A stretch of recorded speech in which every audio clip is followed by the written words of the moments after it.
Dictionaries define the word hobby as a regular activity done for pleasure and during one's free time. But for those who take their hobbies seriously, the word is so much more than that. For the first episode of Daybreak's newest segment, we talked to experts about aquascaping. Here's a walkthrough of the mechanics for creating, designing, and maintaining aquariums at home.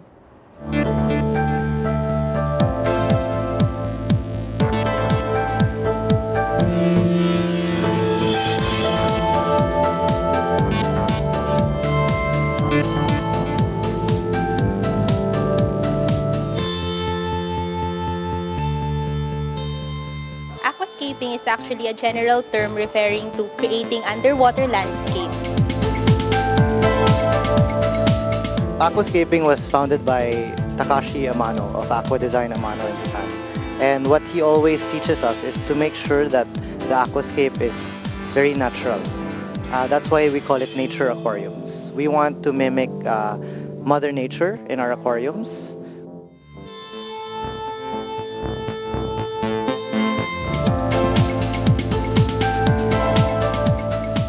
You should have the patience kasi yun yung kailangan.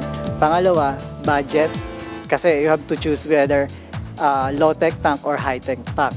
Tapos pangatlo, I think yung imagination should be wild. It depends on the design that you want. You want an iwagumi design, a forest-like design, or a mountainscape design. There's a misconception really about maintaining planted tank.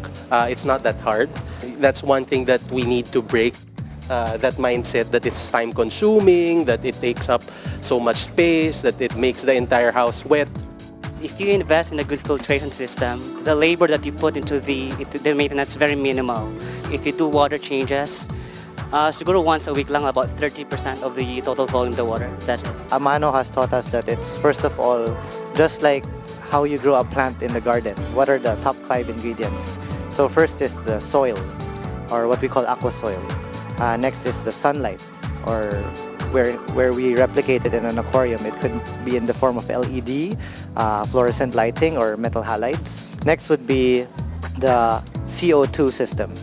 Now plants breathe in carbon dioxide, CO2, and then they produce oxygen for the fish. So it's like a natural ecosystem in itself. The fourth one would be cleaning the garden. So you need a filter system to make sure that the water stays pure and you remove toxins that way.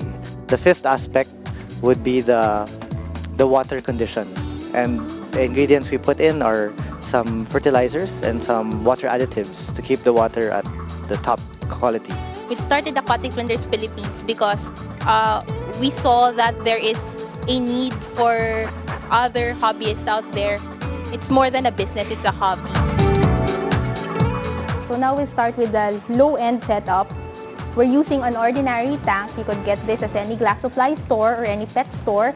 Usually what we use for planted tanks are what we call rimless tanks. They do not have braces that supports the tank. So usually these are much more thicker than the ordinary tank.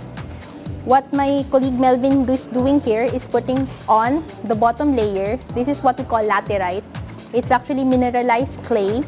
So this provides your tank with the nutrients that it would need for the plants to grow.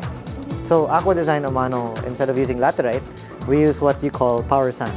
Is the bottom substrate where it's a very coarse and porous type of pebble where the roots of the plants really can cling onto. We will be doing 2 types of scape. We have an iwagumi, it's a Japanese art of rock arrangement, and Melvin will do a nature aquarium, but it's more planted than just rocks. Basically, an aquascaper needs tweezers. So these are the straight type, and we have the curved type depending on the plants that we're going to use, and we have scissors. This is the wave type usually used for foreground plants, and then we have the regular type. It's just a straight one.